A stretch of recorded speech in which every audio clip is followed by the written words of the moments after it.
Right, sick. We've got a good one today. We have got Big Tommy, Big T, Tommy Shaughnessy, Tommy Shaughnessy, right? Shaughnessy, like a proper mank. Tommy Shaughnessy. Who's a seasoned graphic designer and a proud mank, born and bred. He's got a Manchester-based studio, Glorious Creative, for over 20 years. We'll get the accurate take on that when he joins. And before founding Glorious, Tommy gained valuable experience at the Chase. Obviously, we all know a very famous agency from the UK. And again, takes that very smile in the mind approach with his work and his approach to graphic design. And a solid guy, like you said, like a proper mank. I remember when we first met him, like back in the day, and you know what? I remember when first I went in to Tommy for an interview, for a practice, so to say, practice interview, I guess, before I went down for my London ones for my placement thing. Yeah, I remember walked in and I went, "You all right, mate?" And he was like, "I'm not, don't call me mate," or something like that. He told me off, bro. He told me off for calling him mate.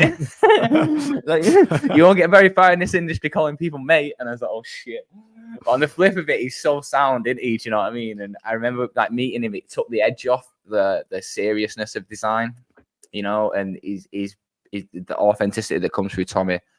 And him always taking the piss out of me for saying that I'm from Manchester when he knows that I'm technically, well, I am from Manny, but it's a, you know what I mean? It's Wigan's not in Manchester. Convoluted conversation with the Mancunian postcode and a yes, Wigan. You're in a rock and a hard place, aren't you? Yeah, a little bit. Yeah, it's interesting because I think did Tommy come in for did he come in for conference week? Yeah, he did, didn't he? That's when we first met him. But obviously he's good mates with Andy B in it, so he was always at the booze and the buzz. And I always find this really interesting because I went through this period of time when I think like I knew what I was and I dressed a certain way and looked a certain way and did what I did. And I remember going for interviews. I remember you pulling me up on it. You're like, "Bro, what the fuck are you doing?" Like I was wearing these shoes and I was wearing this shirt.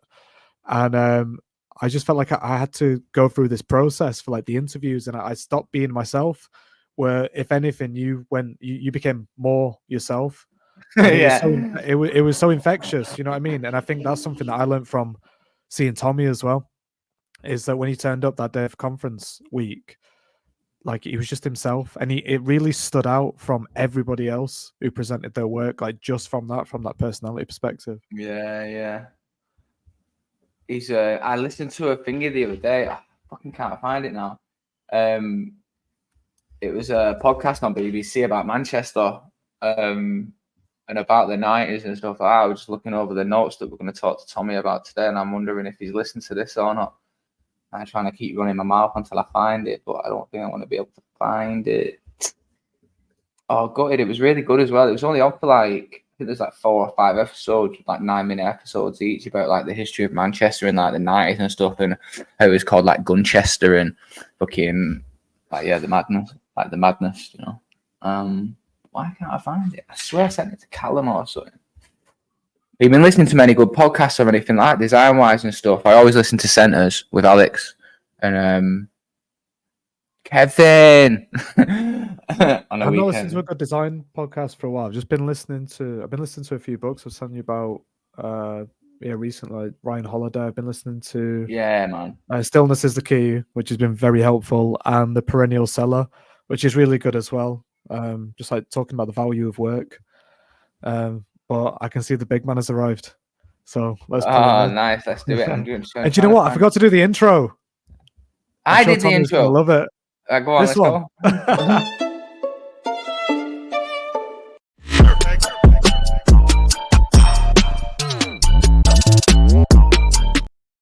We back. Hey. What's happening, Tommy? How you doing? Good, mate. All the better hearing that bloody accent, I'm telling you. Yeah, stateside, you know, like son Jesus. Must be good. It's a madness. No one understands me. Do you know what I mean? It kills me, Tommy. It fucking kills me. No one understood you there. What you're on about? It kills me because everyone's, especially in work, everyone's so polite about it. And I work with this lovely geezer called Drew, and he's the creative director on the job, obviously. And I'll be presenting my work, and the room will go quiet, and he'll go with so much regret. You'll see it on his face. He'll go, I'm so sorry, Christian. Can you repeat that, please? You know, and you see that he hates to say it, you know. But it's great. Thank you so much for joining, Tom. We were super excited to chat to you. No, it was a pleasure, mate. Yeah, good to see you both. Good to see you. Where are you? There at home? Yeah, I'm in my loft. I'm in my little man cave loft area. Oh, is that where you worked out? Like when we was in the madness of that 2 years in the pandemic and stuff? Did you work out there? Or did you go in? No, it wasn't actually. This is me little fortress of solitude. I was in the front room downstairs, but it's full of crap at the moment, so I'm up here. Yeah, it's cool. I like it. It's my little space. It's where I sort of do a bit of painting and. Oh, love it, Tommy. Store all my crap. Oh, nice. Did you have a few like little personal projects on the go and that to balance out with agency life? Not design. I don't do any design personal projects. Yeah. I throw a bit of paint around, you know, just to get away from a screen more than anything else. Yeah. You know, so what I've always wanted to do is, you know, it's one of them things that you sort of I always fancied doing, but never got round to. And then a few years ago, my wife said, "What do you want for Christmas?" I said, "You know what? Get us some paint and a few brushes."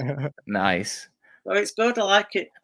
So I can't it, you know what I mean? But it's not about that. It's just about getting away from the computer and expressing yourself a bit. Yeah, it really is, isn't it? I struggle with it, like, especially, you know, it is like with fucking design, especially when it gets to that point in a project where everything's got to be really aligned and tight and and you're dealing with other people's comments and all of a sudden you're like lost with the madness and you can't see the wood for the trees anymore. Funnily enough, we got some pens the other day and some paper and just went and sat in the grass. I got it off Harriet, you know, the little doodle game that she does. I fucking love it. I've introduced it to my whole family, everything, obsessed. So I just sit there and do that, you know, and then from that, see what comes out of it. See what, you know what I mean? You draw a little doodle. Exactly. I like sort of abstract expressionism, paintings, you know, I love all that, you know.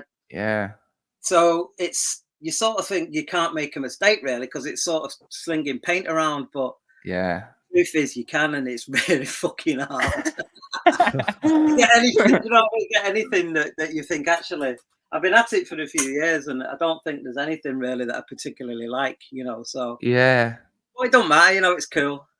Have you found like a style or like have you like a process that you go through? I like messing around with charcoal. Just it's mark making. Do you know what I mean? So it's like, you know, you end up with just bits of scribble and bits of colour and stuff like that. Yeah. And then you leave it for a bit and maybe come back to it and see what happens, you know. So stuff like that. Look, nobody sees it. Do you know what I mean? So it's just for me, really. I love it, Tommy. You can imagine then what you just showed on some fucking Icelandic yogurt packs. Do you know what I mean? Like you could. Do you know what I'm saying? Like you could. The lightness of the yogurt that comes from. Do you know what I mean? You know, the water color that comes through, the transparency. Like, you know, have you ever got any of it in your work? Has anything ever come through to Glorious? Not in so many ways. We do a lot of wine labels and stuff like that. Yeah.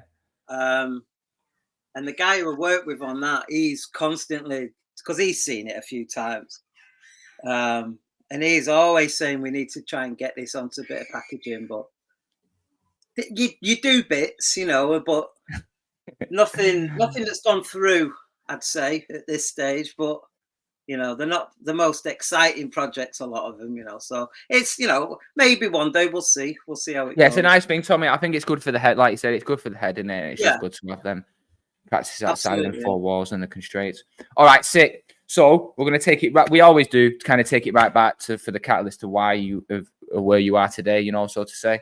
I think what's nice about you is we can delve into a bit of history of Manchester as well. You're at the, you know what I mean? You're in it, Tommy. Take us back. What was it like? What inspired you to get into graphic design, and what was Manchester like back then? Right. So, God. So graphic design, it's one of them things, isn't it? Right. So we never knew what it was. Nobody knew. I started when I left school at like 15. I was still 15, but you know, when I left, because I was one of the youngest in the year. And the only thing I could do at school was anything at all was do a bit of drawing, you know. So when you had the opportunity, you either went to college or you went on a YTS basically. And I went on a YTS doing sign writing because I've always sort of had an interest in typography and stuff like that. You know, it's from being a kid, you know, from, you know, tagging, all that sort of stuff as well. But also sort of just drawing letters, you know. It's one of them things, isn't it? It's sort of within you and you don't know it's there, sort of thing. So I did this YTS, and it was, like I say, it was a sign writers, poster writing and sign writing, all with paint and brushes. And then that one day a week you had to go to college, and they didn't have college courses in sign writing, so they put me in a graphic design course in a little gaff in Chorlton. What's it, South Manchester Community College, BTEC OND in graphic design, but on this day release. And one of the lecturers there basically said to me, you seem to have a bit of an aptitude for this. Why don't you come on the full-time course, leave your YTS and come on the full-time OND course? So I did. Spoke to me old fella, and he said, get yourself a Saturday job. So at Gateways in Stretford Arndale, and then he may give me the extra tenner that made up me YTS money, so I wasn't there. And that was like first sort of, you know, what graphic design is, you know. So yeah, you got there day one, and it's like, right, you know, you've got to design a letterhead, and it's like, well, what's a letterhead? You know, that's how old, you know, that's how far we're going back. This is like 1986 or something like that. And so I did that. I did the course. I did this graphic design course and liked it, you know. And the Macs were brand new at that point. So our lecturer, he was like, so, you know, he was bang into it. He was into the Macs, and so we had in 1986 we had a couple of Mac Pluses sat sort of in there with, you know, Mac Paint and Mac Write and stuff like that. So right in the beginning. I did the course, and then you had to go on a placement. And I went to McCann Erickson advertising in Prestbury. So, you know, Bonnis, I don't know if you've ever been to Bonnis Hall, where McCann Erickson is, but it's like, so it's a stately home. And it had like, this is the 80s as well, so it was a bit mental. They had like a swimming pool, and like a bistro, you know, and a bar and stuff like that. Oh, wow, yeah. And we went on this placement for 2 weeks. And while we was there, and I was on a Mac then. By that point, we were on a Mac too. And we were using PageMaker and stuff like that. And they offered me a job while I was there. So I took it. And I worked there for about 6 months.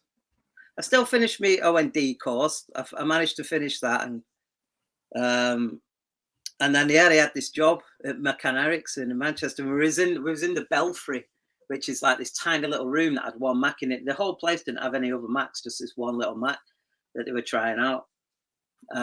So I worked there for about 6 months, but I hated it. It was horrible. It's just too posh, too posh for me.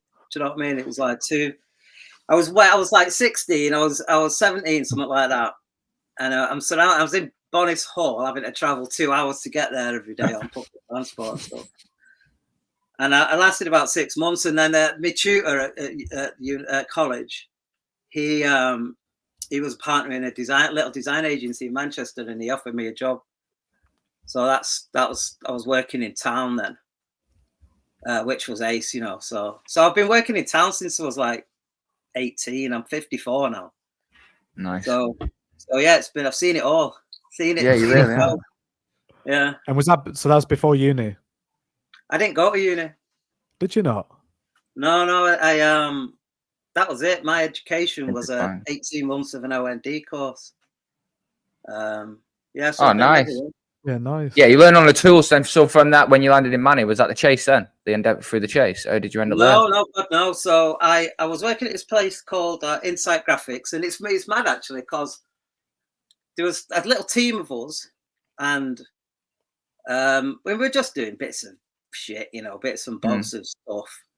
But one of the guys who works there is a kid called John Macklin, who ended up going to work with Trevor Johnson and ended up doing a load of Hacienda stuff and things like that. Nice, sick. So I learned a lot about sort of, he was banging into his typography as well. So I learned a lot about sort of, you know, type and layout and structure and things like that with him.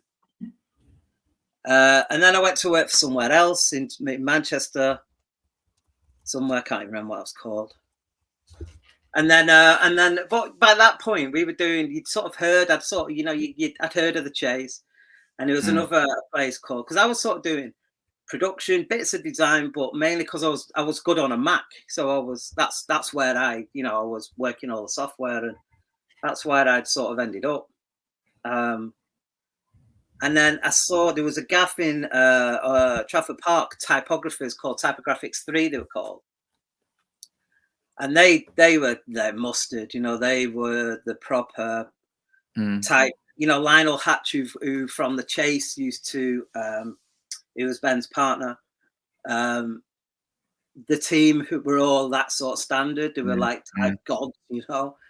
And I'd seen this job advertised in the Evening News, you know, like beautifully set, tiny little single column ad. For Typographics 3, and it was like, geez, I've got to get this, you know.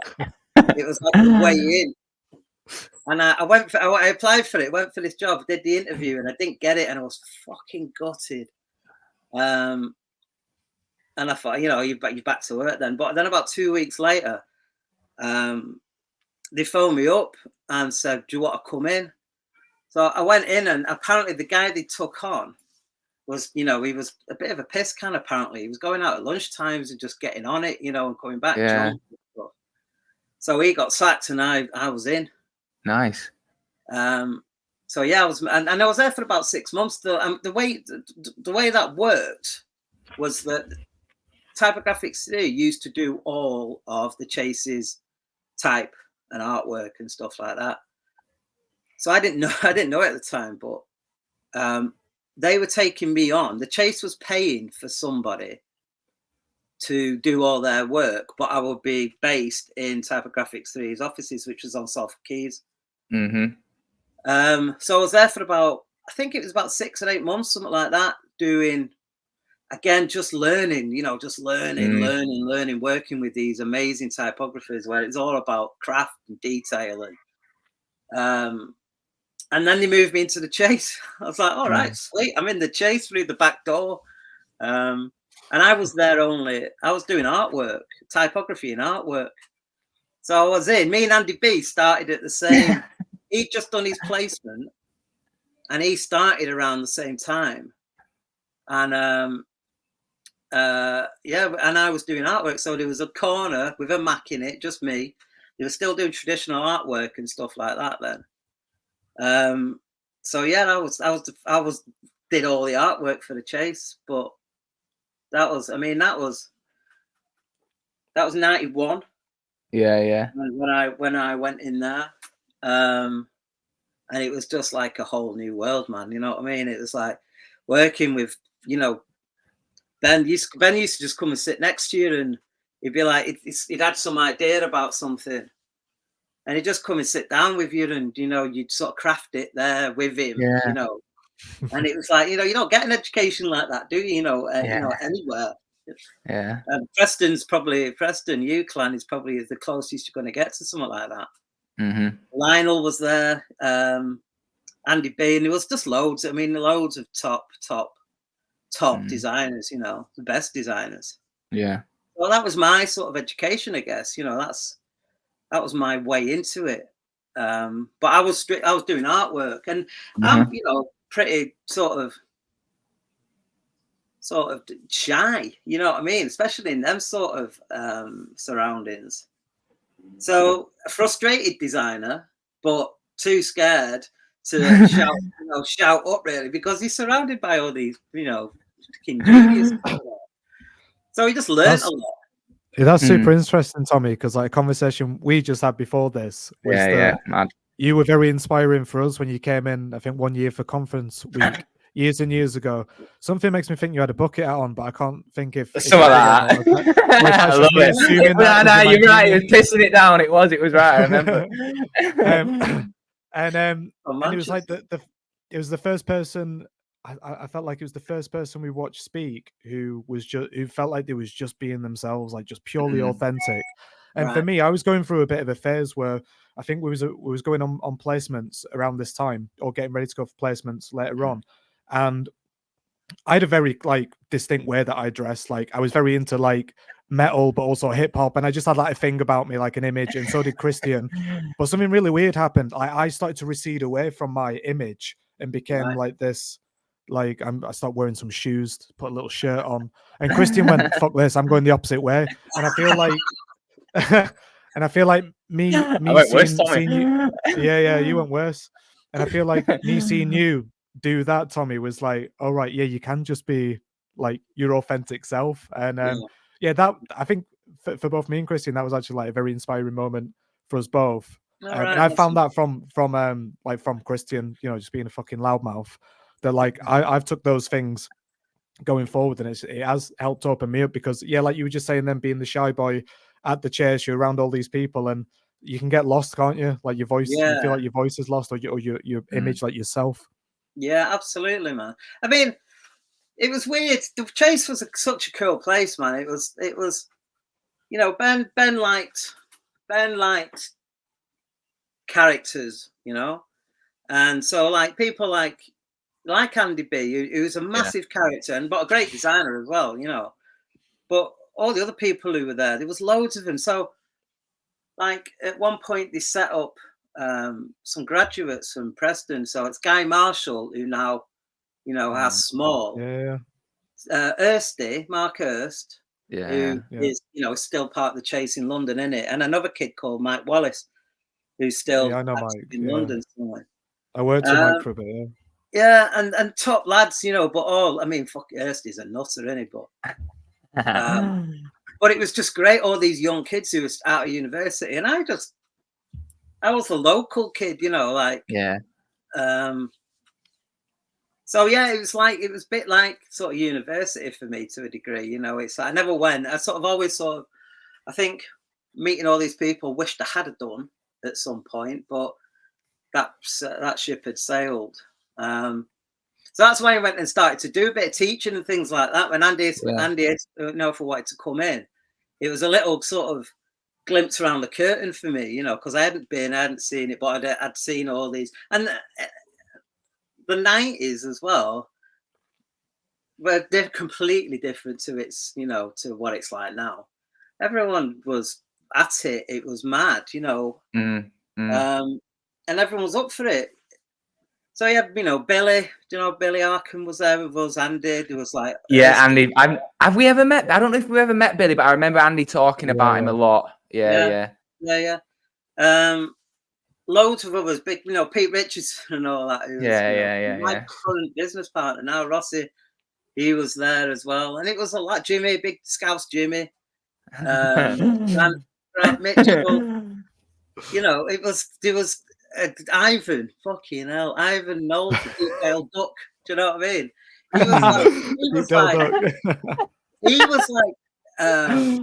He was like Preston fucking hooligan. Do you know what I mean? Yeah. He was going out with PNE, scrapping at the weekends and stuff. So it was like, you know, Steve Royal was, you know, sat next to me, he came a bit later in. So loads of top people. I've probably missed a good few there. But, and we had a laugh. We had a proper laugh.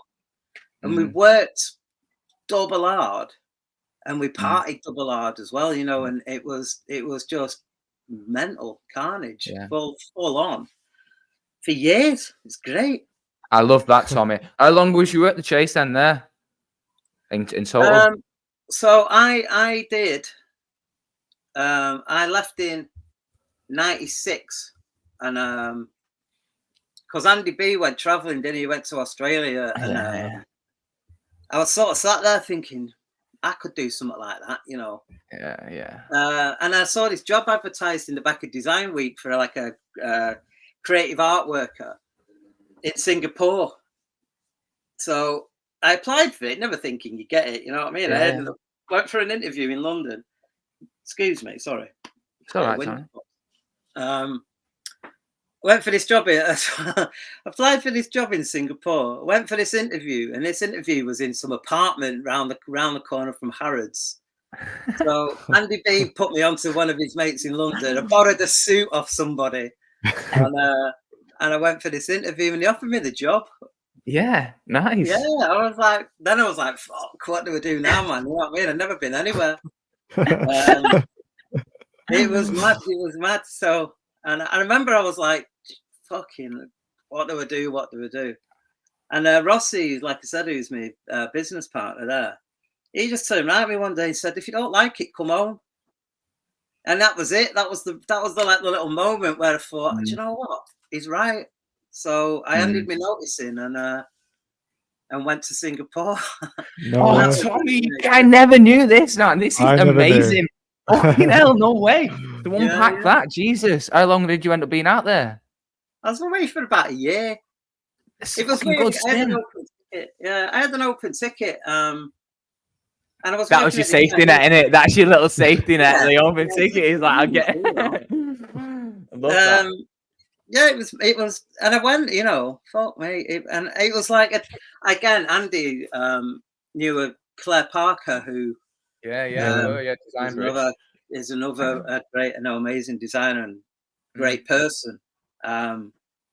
She was there already, so he gave me a number and said he's coming. So she showed me around a little bit when I got there, but I was working for this Chinese company in the middle of Chinatown. I remember getting there the first night, man. Fucking hell.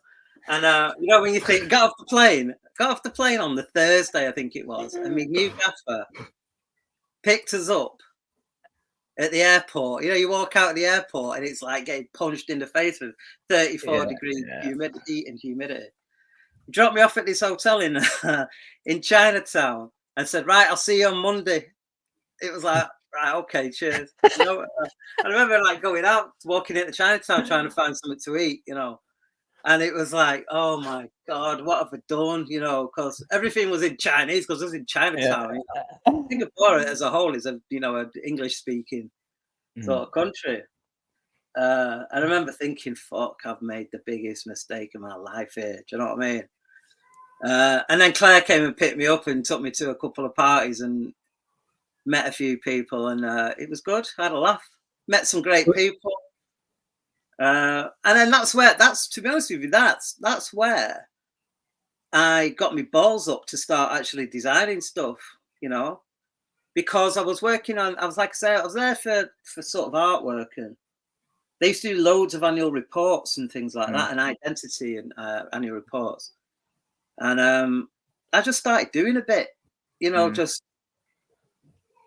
because I could. And it was not, I didn't have the pressure, I guess, of the chase, you know, and all them sort of, but obviously 6 years or whatever it was at the chase, things had soaked in, you know, and it translated, and I started designing stuff, and I got a bit of confidence, basically, you know. So was that the transition up? So from artwork to being a designer as such, then? Yeah, for me, sort of personally, it was. And then we went traveling for a bit.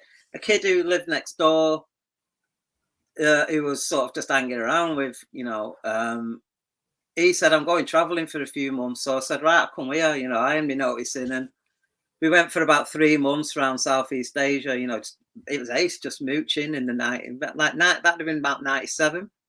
Yeah.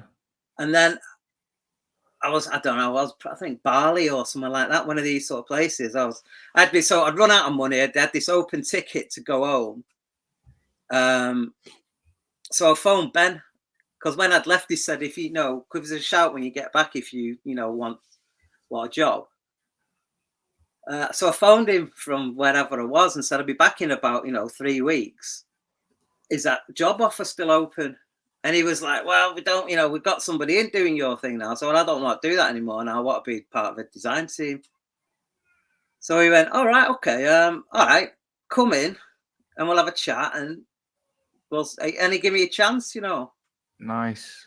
So that was it. You know, I came back to the UK, went back into the chase. Steve Royal had just started. Me and him were sat next to each other, and we got on with it. And I was part of the design team. So again, through the back door, I've got, you know, I became a chase designer. You know, so yeah, that's how that. I love it, Tommy. So, that's great. yeah. That's awesome. And then obviously, then the next step from there, right, is setting up Glorious. Yeah.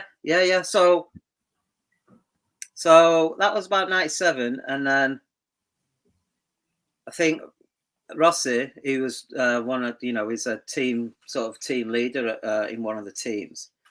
Came up to me and about 99, just before the end of 99 it was, and he said, look, I've been offered this opportunity to start a studio, because he'd worked at a place in Edinburgh previously called Graphic Partners, and they wanted to open a Manchester office. They'd contacted Rossi and said, do you want to do it? Do you want to head it up? Like, he'd said he would, and then he just gave me a shout and said, you fancy doing it? So I was like, yeah, all right, sound, yeah, why not? Nice. So that started off. So the first, you know, 18 months or something was Graphic Partners. And we set up, it was ridiculous in hindsight. We set up this studio. We had a converted loft sort of space, warehouse space, that we spent a fortune. We didn't know what we were doing, you know. Converted this space, and the first year fucking smashed it, you know, like, yeah. Picked up a really good client, and did a load of work for him. How did you go about doing that? Tommy? Sorry, like landing that first client release. Yeah, that first relationship. It was, I mean, we were doing then. So in Manchester, they had the Design Initiative, I think it was called. There's a little organisation where people go to them with briefs, usually arts briefs, and they pass it out to their group of people. You know, so we got quite a few projects through them, really nice little projects, you know, for galleries or, you know, little arts organisations and things like that. And then somebody, you know, Jim Williams, the typographer. Yeah, he did the book, right? Yeah. That's him, yeah. So Jim is a mate of Rossi's. They worked at the Chase in about 86 or something like that, in the first iteration of it. And they worked together then. So Rossi knew him, and somebody who Jim knew had this project, and Jim didn't want to do it. It was too big for him. So he gave Mark's name up, and we got this project, and it was for a German company. It was a big sort of branding piece, you know, it was a full sort of project, you know, it was great. It was everything. And that was amongst the other bits and bobs we were doing for other people. We did a few annual reports, so like mainly through this design initiative, we did a few. In them days, you sent things out to people, you know, so we did our own little initiatives of, you know, mailers. If we wanted to target sort of architectural people, for example, we'd make something, or sports people, all the cool stuff, you know. And we'd make something, design something, make it, and send it to him just to try and get a meeting.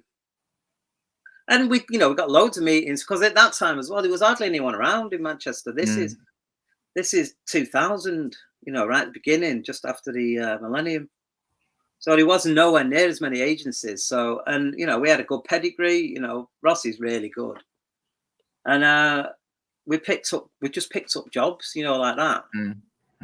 Got into D&ad. We did our own self-initiated thing, got into D&ad, won a load of Roses Awards and things like that, you know, in the first couple of years. Nice. And then it all went a bit tits up, because the Edinburgh contingent had there was a bit of a recession, basically. The Edinburgh lot had overstretched at there, and they'd sort of gone into digital in a big way. And Rossi went up to a meeting in Edinburgh, and they said, we're closing you, you know, and that was it. It was like, you know, so the office closed, and me and Rossi were basically do we go find a job for someone else, or do we, you know, stick with the few clients that we had, and this sort of this thing that we'd started to build, and just carry on our own. So that's what we did. We bought the Macs that we had in our studio off the receivers. So the receivers have been in, which was heavy. We bought our Macs back and the desks that we had, and we set up in the spare room at my flat in Old Trafford, and just carried on. We set up as MAT, Mark and Tom Designers. MAT Designers. I mean, Christ, come on. Just got on with it. It was great, actually. Just keep churning away, yeah. Just keep building clients from there, then, yeah. Yeah. Just working, doing what we'd done, you know. Before. We started sort of speaking to a guy who was doing new business stuff on a freelance basis. So he was picking up projects and taking a percentage of the fee. So he brought a few projects in, and it did. Yeah, we picked up some all right work, really. Good. Yeah, nice. And then when did you land on the name Glorious and stuff like that? When did it end up kind of like becoming the mammoth? Well, we had that. We were doing that for about 18 months, and I was starting to lose a plot a bit. It was cabin fever, you know, just in my gap all the time, and working all the time as well because you could, you know, and I was into it. I'm still into it, but so I was happy to, you know, just go and sit in our little office and work. You know? It gets you, doesn't it? Well, you know, it was, you know, and we were trying to develop something, trying to build something, you know. So, but then we got a little office. We got a tiny little office in Juicy House in town, which used to be a club. Don't know if you remember that. It used to be a club called Home in Juicy House. It was in the basement. So that was a bit weird. So we ended up in a little office in there, and then a bit bigger office in there. And then we did a job we redesigned a magazine for it's called Entrepreneur magazine. And the editor, he's a sound, he was Scott McCubbin, his name is. He's now with Uniform in Liverpool. And we got on really well with him. He was a suit, basically. You know, we knew we needed a suit. So we got him pissed and I offered him a job. So did he want to come in as a third, you know? And we restructured. He said, yeah, okay. And about a year later, he joined us. And he came in, and that's when we changed the name. We said, like, well, we need a decent name. Yeah. And we Glorious was just a word that was knocking around, you know what I mean? It's always been rattling around, and it's got, you know, good connotations, and it's hopefully puts a smile. It's a bit wanky, I suppose, now, but at the time, it's when love was starting and things like that, you know. So there was a way of doing things back then, you know. Yeah. Because they started at the same time. I mean, look at them now, wow. But yeah, they started at the same time as us, roundabouts anyway. So yeah, we changed it to Glorious, and then moved to that studio that in the northern quarter that I think you two both brought your portfolio. Yeah, we did. I was saying before as we was introducing you at the start of the pod, I remember when I walked in, Tommy, with my big ass fucking portfolio. I bet they don't do that anymore. I bet we was the last year, weren't we? You carried them A2 bloody things around. I bet they was rolling up. You know what I mean? Oh, fucking hell, phones now and that, innit? But I walked in and I was sat down waiting for you, Tommy, and I said something like, "You all right, mate?" Or something like that, and you told me off for saying, "Mate." You was like, you won't get fucking fight in this industry calling everyone mate or something like that. And I thought, oh shit. But you put me in check. That was the first one. I think it was my first. It was the first ever person that I took through my portfolio in an industry context, in a professional context. Right. Do you know what I mean? I remember it. What year was that? 15, 14. Left in 16, didn't we, Michael? So like 14, 2014. Yeah. Mm-hmm. 13, 14, yeah. 10 years ago. Jesus. I remember that massive thing, man. Jesus Christ, it was hench. Yeah. No, I remember it. I remember because the thing is that mate thing. It's funny because Jeff, who worked for us, this older guy, he fucking detested anyone calling people mate who he didn't know. Yeah. You know what I mean?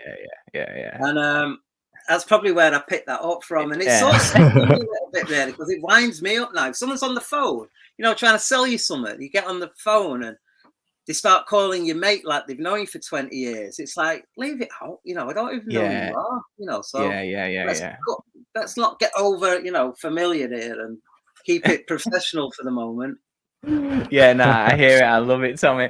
It definitely put me in check. But when you got your head on your shoulders and you fucking, how old would we have been? 19, 20, I guess. Mm. Yeah. And I'm walking, I've seen your face a couple of times. And I think we're best friends. You know what I mean? You're all right, mate. Oh, it's Tommy. You know? Jesus Christ, crazy.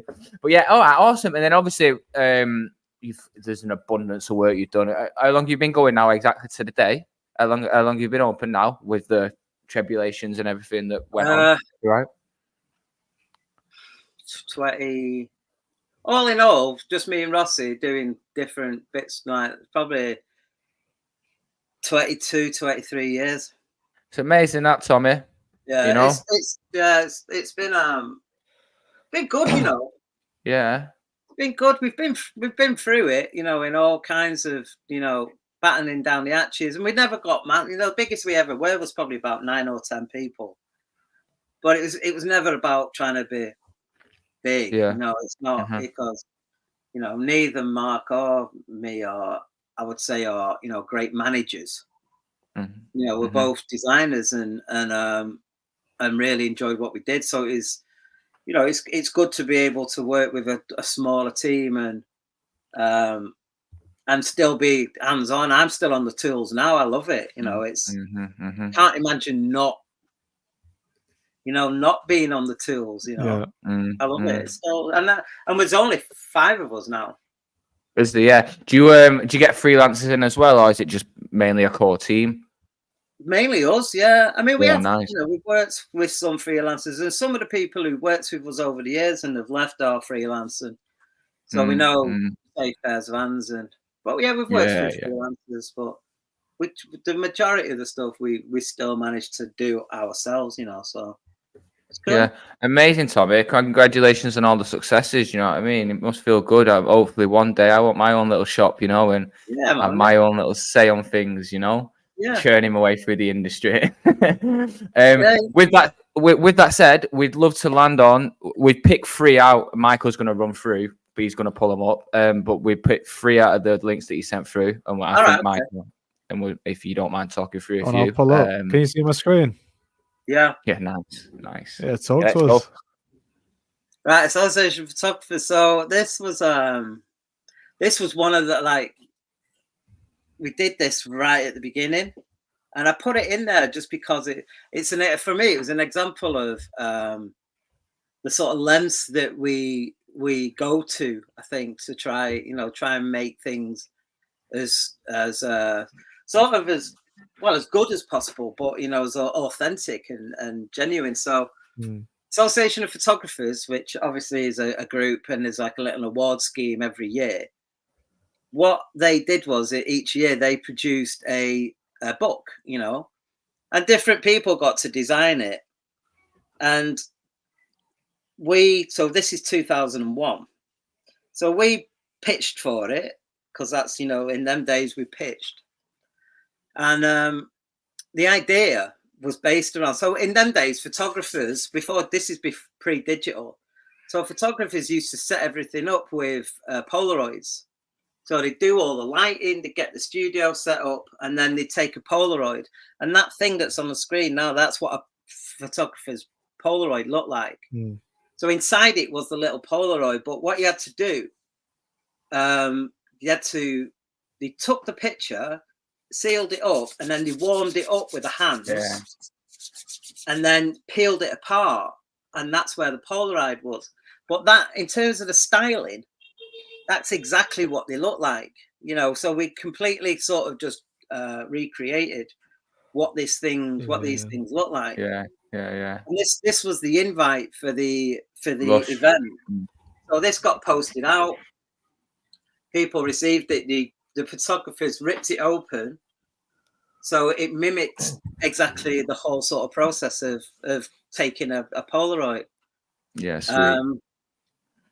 But what we did was we designed it all and set it all, and everything was sort of finalized, and then we took all these individual pieces of type into Photoshop and distressed them, because when these things are printed, they're printed onto real sort of shitty paper. So we'd have gone through every single block of type and little arrow icon and stuff, and hand distressed it, just rubbing bits out and scratching bits out and stuff like that. And then the actual book, which is the actual book. So this was a sort of an extended version. So it was like the same sort of rip case sleeve. And then on the cover, we overprinted the cover with heat sensitive ink. So as people in the gallery were interacting with it on the opening night, it sort of revealed all the winners underneath it. So it's a sort of an interaction sort of piece, that worked with it, and then carried that styling through again, into all the sort of type elements and things like that. Oh, it's super lovely. Yeah, really nice. Actual Polaroid sort of prints as well of the team and stuff. And that's Ewan, who's one of Rossi's mates, who won the Best in Show that year. Ewan Miles, check him out, photographer in Scotland. Nice. Nails.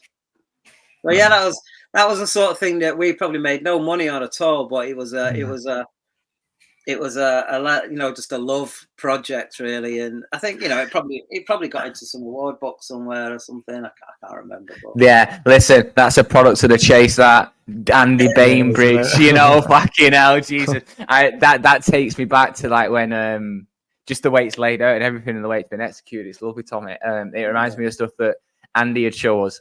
It just feels pure graphic design. And to see this like 23 years later, like this feels refreshing to look at again. Do you know what I mean? Like it feels really nice. Yeah. No, it's a lot. Yeah, it's a really nice piece of work, actually. You know what's fucking great about it? What's great about it as well? It's the art of seeing and not doing. I know you've done a lot of shit to make it look like this. You know what I mean? But the art of like getting the Polaroids, ripping things open, the hand thing, the observations of, I love it. Yeah, it's just pure, and it was mad. When we pitched a couple of ideas. The other idea we pitched, because it was called Shot Up North, was we got in a roll of film then was about the same size as a shotgun cartridge. Yeah, nice. That's fucking nice, Tommy. So the other idea we got Tim, who's a mate photographer, to shoot it, but we got Andy B's brother Mark to send us some shotgun cartridges, and we wrapped them. We copied the sort of styling of the roll of film thing, and changed all the words and stuff, so it was like this,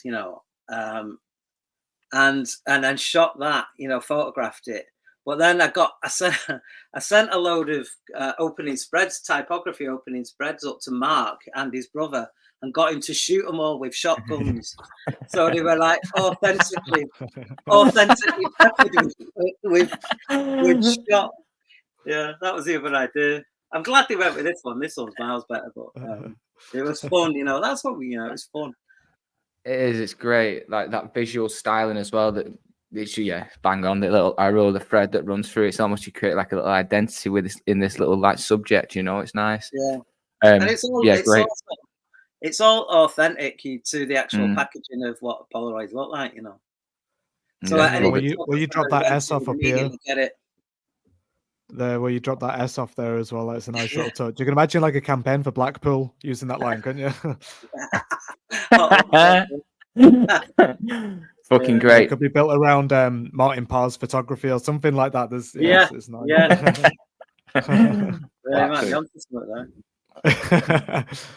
Yeah, wicked, Tommy. You see my screen? Are we still on? No, it's stuck on that one for me. Oh, we're gone. 1 sec. Yeah. I mean, I'm actually at this. Sorry, Tommy, give me a sec. Yeah, all right, no worries.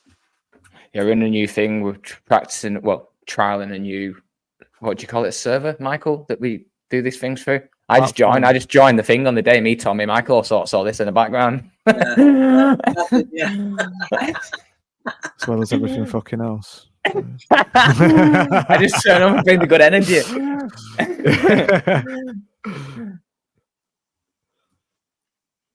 Yeah, nice. Can you see that, Tommy? Yeah. So this was like, you know, I like me pumps, you know, I like a pair of trainers. And this is like dream job, you know. Some guy came, just approached us.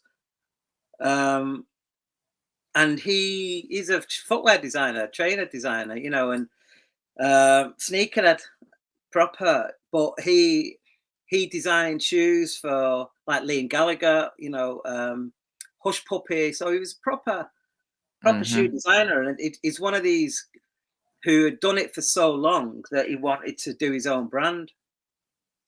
And he came in to see us, and basically he said, he started explaining this idea for the shoe, and the idea for the shoe was that it was like for holidays, you know, so you could pack just this shoe, and you could wear them in the beach, in the sea, in the water. They were all waterproof, but they were smart enough to go out with, you know, in the evenings and stuff if you wanted to as well, you know. So that was his sort of vision for this shoe, and he spent a lot of time designing it. And he came up with this. He had this name, 10,000 Islands, which is a place that he drove, like Florida or something like that, Florida Keys, or maybe something, I don't know, something like that. And he came in and he's sort of explaining what this shoe does. And Jeffrey was with us at the time too, man. He's like, "What do you mean, like a pair of Crocs?" It was like, "Fucking hell, no." Not like, and I could see it. I knew what he meant, you know what I mean, obviously. And I could see this client walking out the door thinking, these fuckers don't know what I'm talking about here, you know. So I got rid of Jeff, and I sat down with him, and I reassured him that I knew what he was talking about, and I knew what he needed to do, you know. And we developed this sort of brand, 10,000 Islands, and it was, I mean, it was ace. It was ace, you know. It was he developed the shoe, but as he was developing the shoe, so he came up with this little idea, this logo, which he sort of named it like the split sun, and it was sort of, that's it there, yeah. And he incorporated it into the footwear and into the design of the shoe. But the idea was that it was about these sort of pairs, really, you know. So like the clubs and the pubs and stuff like that, but also the days and the beaches, and you could use it dually for these different things. And we wanted something summery, and the yellow circle on its own just sort of felt a bit not enough. So just putting that horizon line in the middle of it sort of felt like it did enough, you know, to add to the story, really. And then we sort of came up with that line, the soul of summer, and these little bits of art direction and stuff, which used the split and the sort of palm trees and all that kind of stuff. The shoe box had a little sort of pump bag in it, you know, like taking down to the beach, and that's nice. It was tied up with shoelaces and things like that, you know. So everything tried to sort of knit back into this sort of trying to, you know, own summer, basically. Yeah, it was a nice thing to do, and then the rest of it's just, you know, styling, really. Bit of art direction on the photography, but yeah, sort of, you know, to be able. I mean, I don't know how well the shoes did in the end. COVID sort of happened right in the middle, just as he was going on, because he Kickstarter campaigned it to launch it. But yeah, just, you know, dream job in it to do something for a footwear brand, really. And he was a really nice variety, isn't it? He was I went to his gaff in North Manchester somewhere to have a meeting with him, and he had like a library of footwear and stuff like that, you know. So like a little Aladdin's cave of different shoes and trainers and things like that he'd collected over 40 years or something. Yeah. It was cool. Yeah, nice sort of project to work on. Really, it's amazing, isn't it? The behind the scenes look that you get at some worlds that you'd never imagine to being a designer in it is fucking crazy. Yeah, nice. The Hat Project. Yeah. So this was so what doesn't happen these days, obviously, is print. Nobody does out for print anymore. And when we started, it was all about print. So this was an arts project. Andy's wife, Claire, was part of it. But and it's called the Hat Project. And what it was here and then, it was like an exchange project between designer, maker, artist types. So like Claire and his wife, Claire, went to Australia, and someone from Australia came to the UK and set up in a studio for 6 months or whatever it was, and just started working, but responding to the environment that we're in and stuff like that. And the way it sort of works was that when I saw the photographs, basically they get studio space, and they were just generally a desk, a chair, and a pinboard, and that was pretty much the space that they started off with. So we were commissioned to do the identity for it, the project, this hat, and the book, and we ended up doing like the exhibition stuff and things like that. But the book was the project. So I remember actually I was coming up with ideas for the branding, the element, the logo sort of part of it, and I had all these designs that I'd sent over to the client, and I wasn't particularly happy with any of it. And I remember I had a big piece of black polyboard in the studio and some masking tape, and I just did it hat. Like used this masking tape on the back and took a photograph of it and traced it all and stuff like that. But I much preferred that as the logo. So I remember I emailed the client and just said, look, scrap all that other crap that I've just sent you. Use this. This is much better. It's about making. It's more immediate. It's got, there's a story behind it. You can imagine that, these people, when they rock up there, starting to stick things on the walls using these bits of masking tape. And that's where my sort of mindset was. So when we did the book, that's why the book got a cork cover, really, because it sort of referenced the cork board, basically. So we had these books made. We had these screen printed like cork floor tiles, and then they were sort of stuck to the cover. And then the whole thing was meant to feel like unfinished, like scrapbooky. So this was probably done, I don't know, about 2002, something like that. So it's a long time ago. But these were the sort of little arts projects that we get to do, really. And they were the great things to do, but they never really paid much money, and so eventually we stopped sort of doing a lot of them, and because he needed to earn money, basically. There's Claire's page, isn't it? Yeah. That was, that's a nice bit of print, really, and that was the poster for the exhibition. Yeah, that's nice. Basically, they could just fill it in themselves in that yellow area with wherever, and it was like a multiple sort of poster. But it gave an idea of the overall sort of project sort of briefing, I guess. Yeah, nice. Yeah, it's nice. It's great to do print. Such a shame, man, that you never get to print anything anymore. Yeah, you've inspired me to fucking maybe do something. Yeah. I always want to do something in the background, you know what I mean, Tommy? There's always something I want to do. There's always I think with me most time, like I find my like little passion endeavors and stuff, I end up still doing design, I still create brands. I love fucking shapes within shapes and logo, and things like that. it's hard to get away from that sometimes. But you really inspired me at the start when you said about the painting and just doing it. And I see music artists do it. Action Bronson, I was listening to him talk about it the other day. He does all this thing with like music and cooking and everything and whatever else. And similar to what you said, he has this practice that he just does, and he doesn't think about too much. It's not about making it perfect. He's just doing it. And if no one else likes it, comes out of it, then But that's the thing. I think it's when you do what we do, and you're used to sort of creating stuff that has to be finished and out for people to see.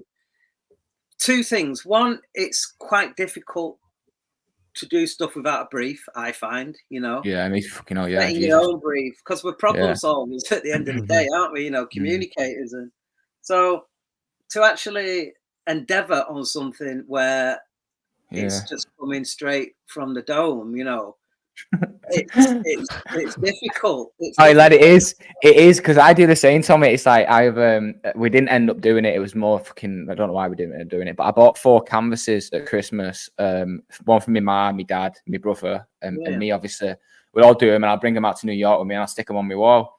But it's the same thing. I was creating a brief. Right, we'll use one color. You know what I mean? We need a subject matter. And like before you know it, you got this fucking tight brief that I want to break anyway. You know what I mean? But that's hard. I think it's hard for me anyway, and that's why this painting thing. I find it difficult because of that. To actually stare at something that is blank, and then take that bit of charcoal and just start and see where you end up with it. Is at first it's terrifying. You end up with things like that. Yeah, can you see that? Yeah, which is just a fucking mess. But because it's sort of, you go over it and then it got you at a point you think, oh, that looks all right, and then you make one mark and you've ruined it, and it's like start again, But at the same time, it looks like it could be sat in the tent. You know what I mean? It's how you look at it. and how you rationalize it, Tommy. Do you know what I mean? How you talk about it? Or don't rationalize it. It's insane, isn't it? Do you know what I mean? Yeah, it's interesting. And like regardless of the outcome, the process of it, Tommy, I think is really interesting as well. Because if Michael's kids was doing that, do you know what I mean? Chen Xiaomei, do you know what I mean? At their age, they wouldn't think twice about putting that pen to paper and just fucking going. Do you know what I mean? They ain't overthinking shit. Then why is it as we get older, we become so stagnated about the process of, in a weird way, perfection, and trying to make things that are perfect. And I always thought I would end up doing something typographically, whether it was sort of just painting big letters or I don't know, and it hasn't, not once as anything remotely come out sort of typographic, which I'm sort of quite pleased about, really, because it's not meant to be that, and I just thought I would drift into it, but I haven't. So I'm quite pleased about that. Andy B was really good at it. Like, I always, and I feel like my approach is like Andy's, like he'll come up with like a great example. I think we spoke about this before on the podcast, Michael. But when he just rolled into university that day with that idea to do the London skyline with like, he read an article in a fucking, I don't know what it was he read it in, so I'm paraphrasing it massively. And I don't know if he spoke us through it when he did the podcast with us, Michael. Do you remember what I'm talking about? Which one? We recreated the whole London lights, the skyline with like scalpels and pencils and things like that. What was the reason for it? It was it turned them all into buildings, didn't it? That was it, yeah. But there was something about the scale of things and stuff like that. I think in it somewhere. Like anyway, blade in there. Yeah. It was for an architect, something in London, weren't it? I think. Right. Yeah, that was. Yeah, sure it was architect's tools that they use. Yeah. Anyway, about the point. Anyway, do you know what I mean? But that thing about like seeing something and being like, oh, I can do that with that. And then that being their personal endeavor. So I think I feel a bit more satiated in them places because it's got like a catalyst, so to say. It's got like which is not the fucking point, is it? When I look at your point in the free. But the thing, I mean, it horses for courses, isn't it? As long as you enjoy doing it, and it's serving the purpose that you want it to do, which in my case was just, sit around just watching the telly and doing shit at the weekends, like, which is dead easy to do, or drinking. Spend a few hours up here just chucking paint about, and there's loads of it. There's absolutely loads of it. Everywhere. It's really good for your head as well. You know what I mean? Yeah, it's cool, man. Yeah, I recommend it definitely. Yeah. So what are you two up to? What you up to? How's New York, and are you in London, Michael? I'm in Manchester. Say, I'm just going to run to the toilet, but give me a second, Mike. Yeah, go ahead. You were in London, though, yeah? I was in London. Yeah, I've been in London. Because I had a look at your LinkedIn before, and it says you're in London. Oh, I need to update that. Yeah. Yeah, I was in London for quite a while. Like I started off at Purple, which I don't know if you know some of those guys there. I don't know people. No, I know the agents. Yeah, Steve Buick, Andy Hardin, and Gary Westler. They all went to uni with Andy. Before that, actually, when I was interning, I went and worked with Mike Wallace for a bit, which was a good laugh. Again, he's another character, isn't he? Yeah. So I get what you're talking about when you refer to characters in the office at the chess. And then I've sort of been back and forth between Manchester and London, and then freelancing. But yeah, I'm like on a permalance basis at the moment with a company called Flight Free. They're a part of Flight Story, which is, I don't know if you know Stephen Bartlett, the CEO guy. You see knocking about. He like owns this agency, and a lot of the work that I'm working on is sort of in the realms of Web3, which is cryptocurrency. Yeah, so it's crazy. It's a crazy space to be in because it's so free. There's not too many restrictions, and I think the world that's in, it reminds me a little bit of when people do talk to me about what agency life was like 20 years ago. Like there's all these crazy parties and different events going on, and I'm like, it's a very fun space to be in at the moment. So yeah, really enjoying it. Great, brilliant.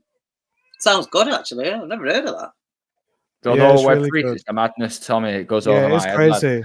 One of the projects I'm working on at the moment is a company called Crypto Autos, and it's for people who buy and sell luxury cars through crypto, buying it with Bitcoin and stuff like that. There's such creative freedom with it. Like we got to wrap a Lamborghini just a few weeks ago, and the boxing that was on last night, actually, the guy who was co-fighting, we just created loads of bits for him, Shiraz. So like the logo was on his shorts last night, and it's fun. Like you do something and it just fucking appears the next day, which is scary because I feel like it's not. It's not been. I'm like, whoa, like, have you got Pantone colors for that? Do you know what I mean? Like, like crazy shit happens like that, but it's a very fun and exciting space to be in. Yeah, man, that sounds cool. Yeah, and that's in town, is it? In Manchester? So they're fully remote. So I'm working. Like, but it's fully remote basically. A lot of them are based in London, but yeah, I'm here. Right. Wicked. I'm here. Let's go and get a beer. Yeah, I was just going to say, you should definitely link up. Do you know what I mean? We bumped into each other a few weeks ago, didn't we? But you were getting off. Yeah. No, well, defo, yeah, if you're in town and stuff, yeah, give us a shout, man. Yeah, I'm in town every day, so. You can't avoid me. I live in town. Do you know what I mean? I'm always in town. Just on the corner of Ancoats Northern Quarter, that big pink building. Oh, wait, are you in there, are you? Yeah. Just gave away my location. Yeah. I know, I was just going to say, Jesus Christ. all your fans are going to be banging down the doors. I can see him now. Whoa!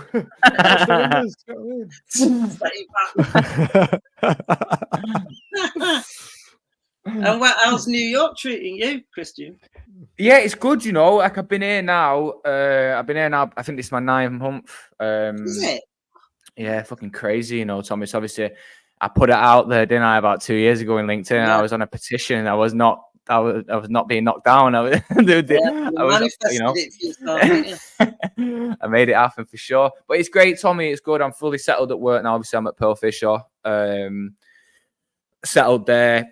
Got my place to live in. Got my place to train at. It's really hard when you first get it. I think we're going to do a podcast about this, about the whole, you know what I mean? Just do a quick half an hour and explain it a bit. But when you first get it, and it's not that you have bad credit, you just have no credit. So it's really hard to facilitate somewhere to bloody put, you get a roof over your head, so to say, and prove that you're going to, So I was sublet to sublet for like the first 3 to 4 months. And it was absolute madness. Similar to what you were saying when you first got to Singapore. I was like, oh my God, why? Because I'm someone who I'm a routine creature, you know. And there was none of that for the first for at least 4 or 5 months. But it's been fantastic, and the growth that's come from it, and the things that I've learned about myself throughout all this, you know, has been amazing. Yeah. And the work's really good. The people are great here, you know. It's I didn't really have a preconception as such, but you have these kind of weird hits of nostalgia from all the stuff you watch as a kid, you know, like, so you can't, and people tell you that everything, you know what I mean, stuff like that. So you come here and it's like you've been here, but you've not been here. Yeah. So all them moments have been really great. But yeah, I'm just trying to take each day as it comes, keep my feet on the floor, and I don't want to be here for the rest of my life, Tommy, you know. I just needed something that fucking terrified me, man. I was laid back in London, you know, on my back, horizontally doing a senior designer role, freelancing, obviously making money enough, but I just felt empty inside. I lacked mentors. I lacked, I felt like I lacked a bit of purpose, you know. Here, I just feel like I'm being drowned every day, and I love it. I feel like I'm fucking struggling to breathe. Sounds mega. You know, you'd need these, you know, different horses for courses, like I said. But you know, like you said, similar for me when I went to Singapore. I have no idea what I was doing, and I went away a boy, came back a man. It was that sort of thing, you know. Yeah. And I was 26 when I went, so I wasn't a boy, you know. But in many ways, I was. So I understand, you know, what you're doing, man, and it's impressive.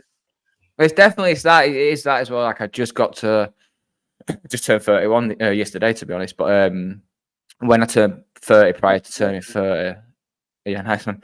It was like, and like obviously Michael's got 2 little ones now, and a lot of my friends are settling in relationships, some getting married and stuff like that. And I'm just not really there yet. So I was just like, right, I'm just gonna eat this next couple of years, take my big bite out of this bloody apple, and come back and then give me mum some kids and that. I want to be a manny, you know. I want to see them red bricks. I want to, you know what I mean, die old in Manchester, so to say, you know. But until I get there, I want to see as much of this fucking madness of a world as possible. Yeah, you do, right? Yeah, good for you. Yeah. And where are you in Brooklyn? Are you like living in Brooklyn? See, so this is another thing, Tommy. So that was the thing. I was going to end up in Brooklyn. Everyone always says to me, "You're going to." I've ended up landing in Harlem. Which is an do you know much about New York and stuff like that? Have you been? I've got, you know, I went myself once years and years ago, but yeah, I've got mates who go a lot, and obviously Mike Rigby's there, you know. So yeah, of course, yeah. So where I am in Ren, sorry, I need to meet up with her at some point. I seen Harriet's out here at the minute with a family. Peter Richards out here at the minute as well. yeah. So I seen Harriet last week. But yeah, so again, through them sublets and stuff, what I mentioned a minute ago, I had my eyes set on Brooklyn. I work on Canal Street in Soho, so it's just over the river, and it's a really nice journey over. You see the fucking when you go over the Manhattan Bridge, you see through whatever. But I ended up here, so like it's crazy. Like I am an anomaly up here, Tommy. I'm telling you, bro. Like fucking hell, lad. Don't know what hit it when I got here. So I'm in like Spanish Harlem. So it's predominantly black neighborhood. You know, like back in the 1960s, I've been delving into the history of it and stuff like that. I've been learning a lot about like Malcolm X and stuff like that. I'm on Malcolm X Boulevard basically. So you feel it, you know. So and again, like it's very Spanish. I speak a little bit of Spanish. So when I first got here, I put so much effort in getting to know everyone and stuff like that. So when I walk on my block now, I'd love to walk down it with Michael. Do you know what I mean? And stuff like that. But it's crazy. It's so. I feel like sometimes I shouldn't be here, but I'm sort of been so welcomed, and it's mad. It's crazy. And as soon as you start speaking to people, and they hear that I've got obviously whatever my accent is, Mancunian Wigan-esque accent. They're in disbelief. They're like, who the fuck? Yeah, when you walk with me, our kid's just been out here, Cal's been out here for like 3-4 weeks. And when we go into like the jerk spots for some food, again, obviously we're the only fucking white guys in there. White being white's one thing, then we open our fucking mouths, and then these people are just like, what the fuck? So some people, and it's really endearing, like people take to it, and it's really nice, and it's they love it, you know. They just can't believe it. Why the fuck are you here, you know? It's the best thing I've ever done, Tommy, and it's the happiest I've ever been. All right, well, fucking hell, I can't. You know, that's it's result then, isn't it, man? Fuck it. The only thing that kills me is that I can't obviously see my mum that easy, you know. But I'm back at Christmas for a month, so I get to spend some good time with her there. Nice. And then early next year she'll hopefully be able to, but other than that, I'm sweet, you know. Good.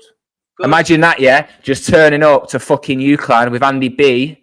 You know what I mean? And Well, what you've done is what you better have you done. You know what I mean? It's impressive, and you should be that proud of yourselves because you've both smashed it. So well done. Without trying to sound condescending and stuff. Do you know what I mean? Because I'm not. But yeah. Well, appreciate Tom. I hope we've got an agency which has been running 22 years as well. One day. Yeah, well, don't be careful what you wish for. Is yeah, for sure. But it definitely goes both ways, and it's the same reason why we're doing this podcast and everything now. Like trying to hold where we get to, and like the progressions to where we've got to right now, and sit in that and hold that. But we do feel like we're just getting started. I feel like I'm always just getting started. You know. Good place to be. Things. Which is, yeah. Place, isn't it? Yeah. It's controlling it and keep turning up and doing the work in the moment. But it's so hard sometimes, I think, to not like be planning for what's next all the fucking time. I think the hard thing is just being here and doing the work now. Yeah. No, it's not a bad thing to have one eye on it, but don't let it ruin the moment, Mm-hmm. That's a constant practice for me with everything in my life daily. That is that just feet on the floor mentality, Tommy, go on. Sorry. When you get to my age, you're just worrying about what's around the corner. You know what I mean? I'll be another 10 years, I reckon I've got, and then hopefully that'll be it. You're looking well, Tommy. How old are you? How old are you now? 54. Yeah, you're looking well. You're doing a bit. Are you training in that? Little tiny bit, but nowhere near enough, I remember last time we spoke to John, Shooter John, obviously. He's fucking marathon triathlons, everything, isn't he? Yeah, I saw him in town. He came out. He don't come out much, but he came out. Him and Andy came over at Manchester. And we had a night in the Pev. And he was telling me about it. It sounds brutal, man. Just Ironman competitions. It's like, what, hey, man, what's up with you? He loves it. Each to the road, I love it, Tommy. What are you doing for the rest of your Sunday? I don't know, actually. I'll take the dog out when it stops raining. It's raining there, yeah. Take the dog for a walk, Never stops. Yesterday was lovely, wasn't it? But yesterday was spot on, yeah.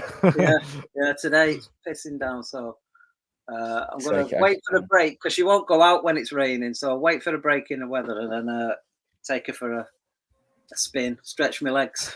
I love it, Tommy. Well, listen, thank you so much for your time. I could literally sit here and just listen to your accent all day. Never mind what you've got to say. But that was fantastic. Yeah, me too. Thanks. I'm sure we'll maybe do it. Maybe do it again at some point in the future, Tommy. And we'll try and link up at Christmas. Like I said, I'm back and I'll be in and out. I don't know if we're doing like a UCLan piss up again, but if we do, hopefully see you at that too. Yeah. Cool. Right. Pleasure, Tommy. Give us a shout. All the best, mate. You look after yourself. Nice one. Cheers, lads. Nice one, Tommy. Bye. Bye. We're good. Are you all good? Bye. Is he still there? Yeah, we have this thing, Tommy. We have a tradition where we just ask people to just close the lid on the laptop. Are you on the laptop? Oh yeah, you can do whatever. Yeah, the fuck close the lid. He did that proper. That was great, lad. For people watching this, my cheeks are hurting, lad. Like my cheeks are actually hurting from smiling too much. Really good, lad. I don't really got anything to really say after that, lad. That was just a fucking hell. It's warmed me up inside, lad. I feel like I've just been sat in a pub in Manchester. I know. I was thinking throughout all of this that it must just be nice and warming the conversation for you. Amazing for me, that, Michael. Like, absolutely amazing for me, that, then, lad. Like, fucking sick. Like, there were one like thing that I didn't understand. I didn't have to check anything. Like, I didn't have to listen twice, you know, and stuff like that, and vice versa. And I think the flow of that was really nice too. Just how we Tommy's a naturally character, though, isn't he? Do you know what I mean? Really good. So yeah, going forward, for everyone who is still listening now, we're trying to keep it down to an hour, 10, give or take either way. I think that's a nice hour 27 in this case. But I think that's a nice digestible amount of time for someone listening to a podcast. If you've got anyone you'd like for us to get on, or if you'd like to come on yourself, hit us up, innit? And yeah, coming forward, we're going to try and do more listener engagement when we keep building up our viewers and stuff. But for now, we're turning up every Sunday at 10 o'clock Eastern, NYC, and 3 o'clock UK, MCR. And just doing them, lad.